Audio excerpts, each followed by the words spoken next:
A half-priced Voodoo store opened up on campus. Part 5. Part 1 link, Part 2 link, Part 3 link, Part 4 link, Part 6 link.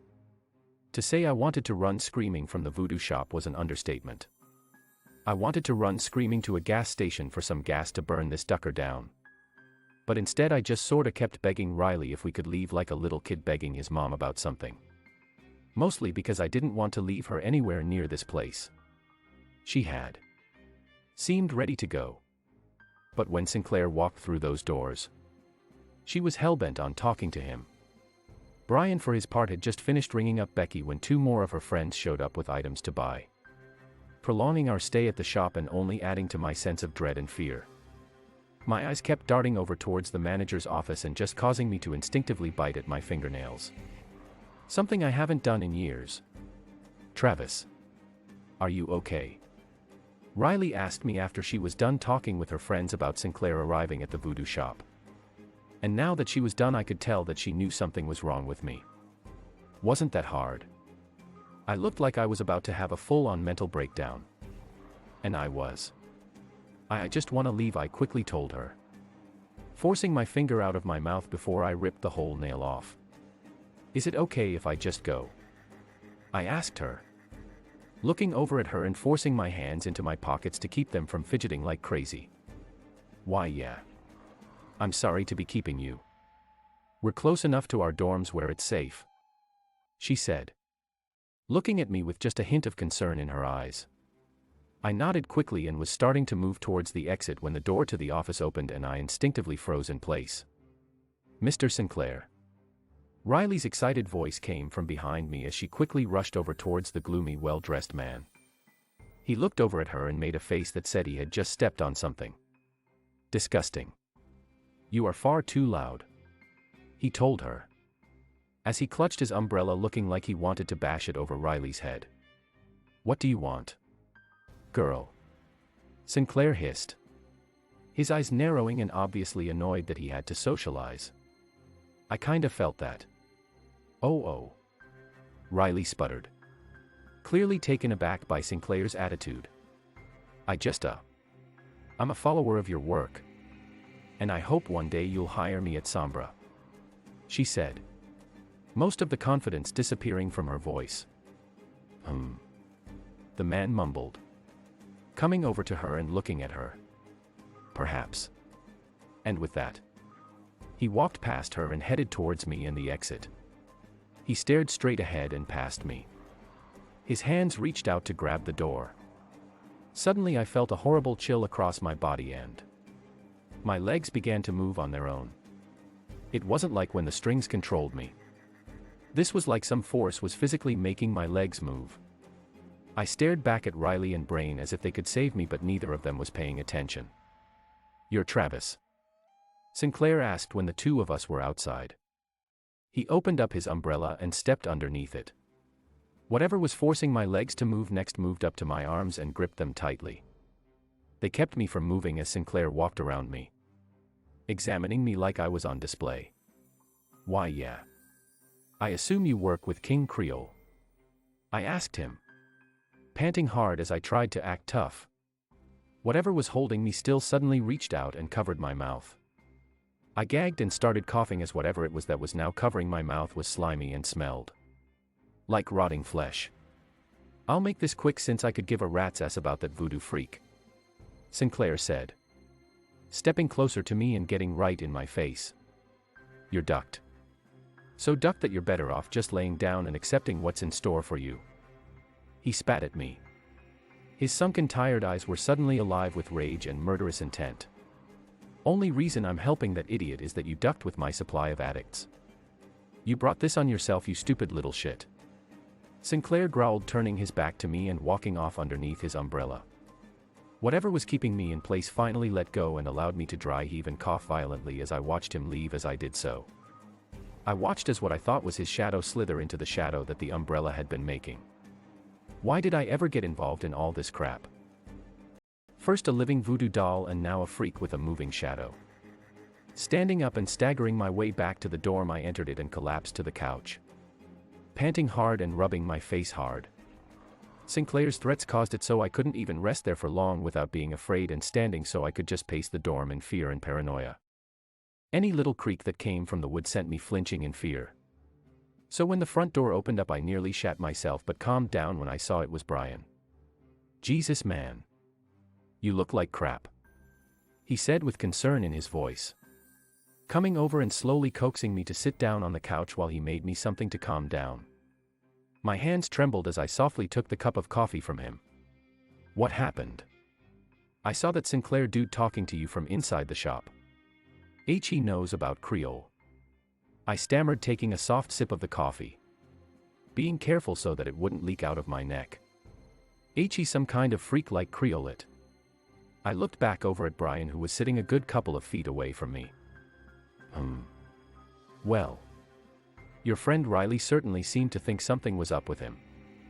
From all the shit I've seen about him, he's usually like one of those cheery assholes who donates all their money to charity and shit. Guess we caught a glimpse at the real him," Brian said, taking a long sip of his coffee. I stared down at mine and swirled it around a bit. It needed more sugar, but I didn't want to bother Brian about it at that moment. He said I was ducked. So whatever Creole is planning must really be something that's gonna duck me up royally. I chuckled a little. More so to stop me from having a mental breakdown. Even going to college and this a hole is still finding a way to duck with me. I sighed hard and took another small sip of my coffee. "I'm sorry, dude. I'm doing my best to try and help you. But this is really beyond both of our comprehension. Can't you ask that one voodoo god dude help you out?" he asked me, setting his empty mug on the table and reaching out for his controller. I wouldn't even know how to begin to summon him. I only knew how to talk to him back home because I accidentally ran into him. I guess when Alexandra comes here tomorrow she can help me. I sighed hard and rubbed my face more, not giving a crap about my makeup since it was just the two of us. "Oh cool. Your family is coming.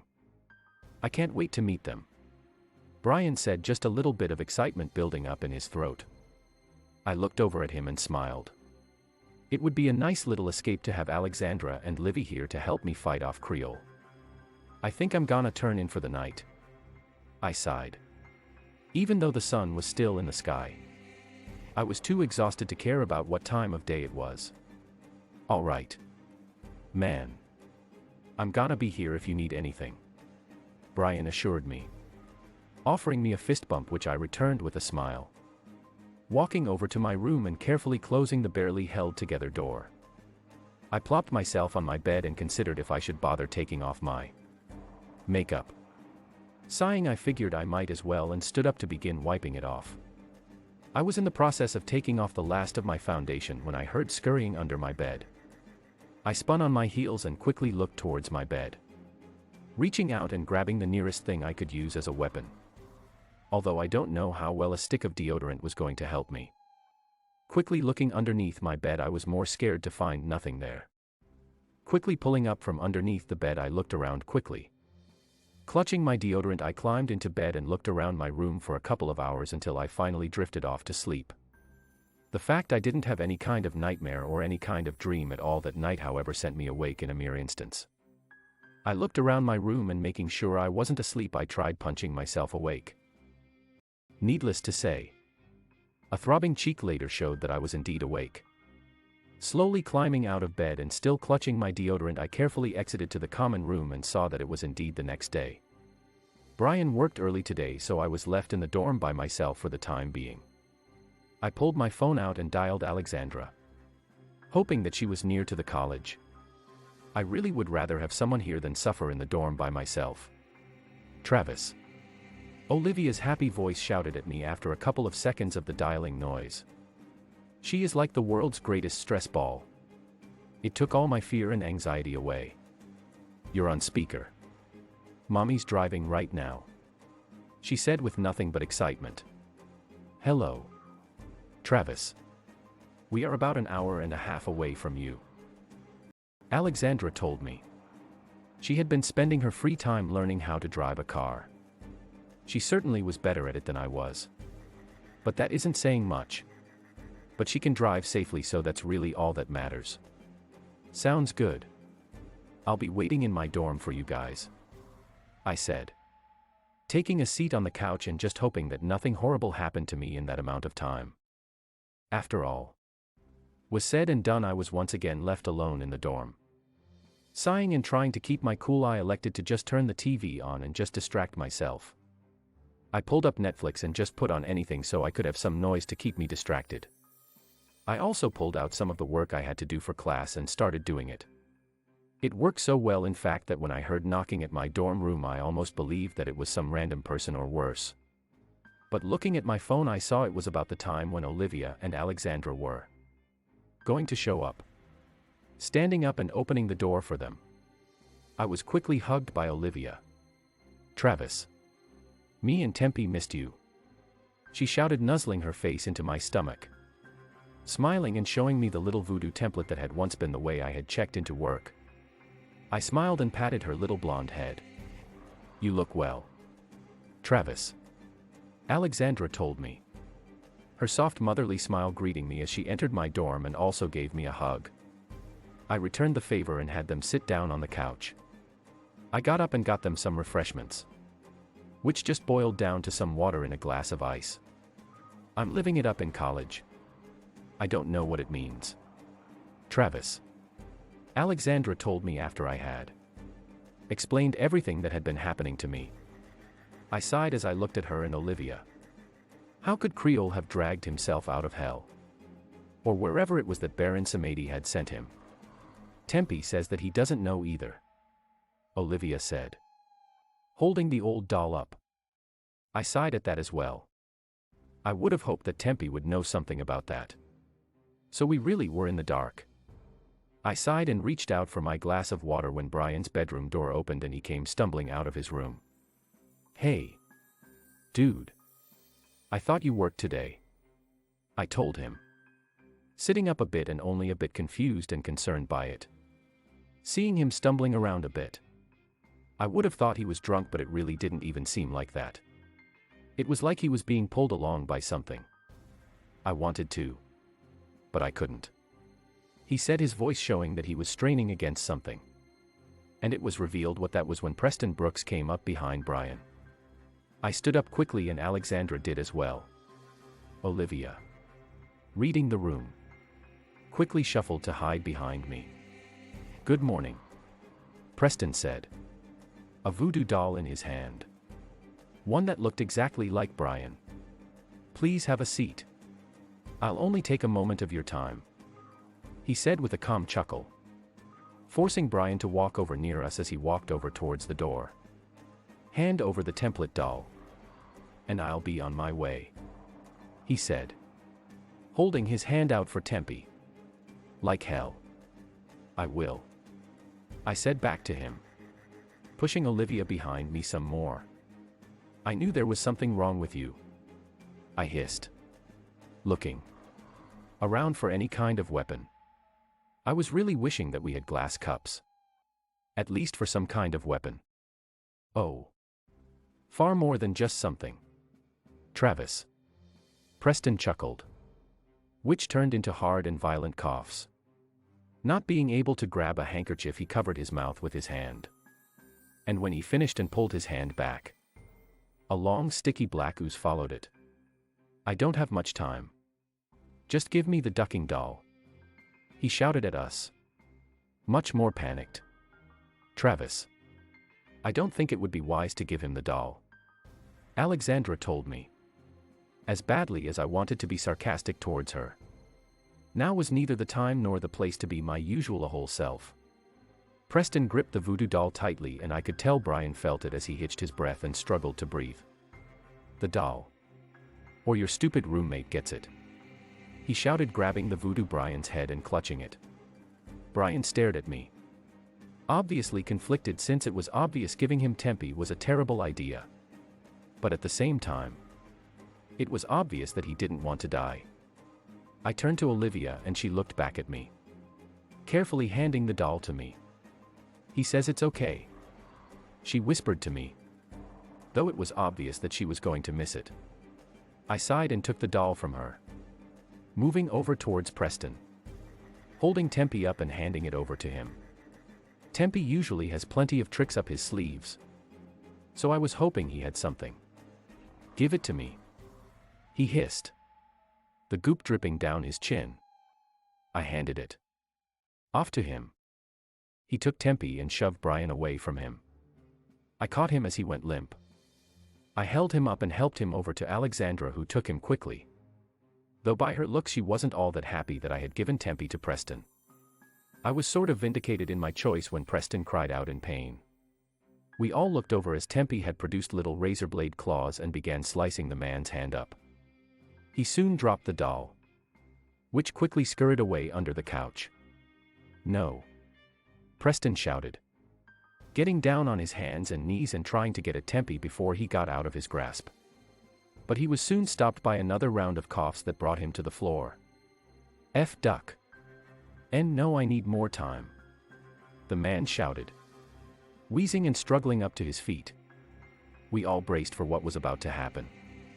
Olivia still hiding behind me, and Alexandra tending to Brian on the couch, and Tempe sticking his head out to watch what was happening. Preston panted hard as he coughed more and more. Soon it sounded less and less dry as the black ooze spilled out of his mouth mixed with blood. And then a hand shot out of his mouth. Not just a regular hand. One that had long fingers and claws attached to it. It was the first time I heard Alexandra actually scream in terror. Here I saw that her usual calm manner was completely destroyed by this horrible scene. Preston collapsed to his knees as the hand began to pull itself further out, revealing a wrist and arm attached to it. And it was only then that it hit me who that arm belonged to. And it was confirmed when Preston's back split open with a sickening crunch and tears, and a long gangly creature stood up from the remains.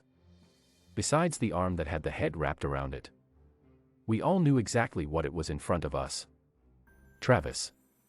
My boy. Did you miss me?" Creole chuckled as he stepped forward. But this wasn't normal Creole. It was the Creole from my nightmares. He tilted his head at me, a sickening horrid smile on his face. He was back, and his horrifying look matched his sadistic personality. "No. Travis. How can we help?" "Run, Travis. Run." "No. Not again. Looks like the king has returned. Man's really a cockroach now."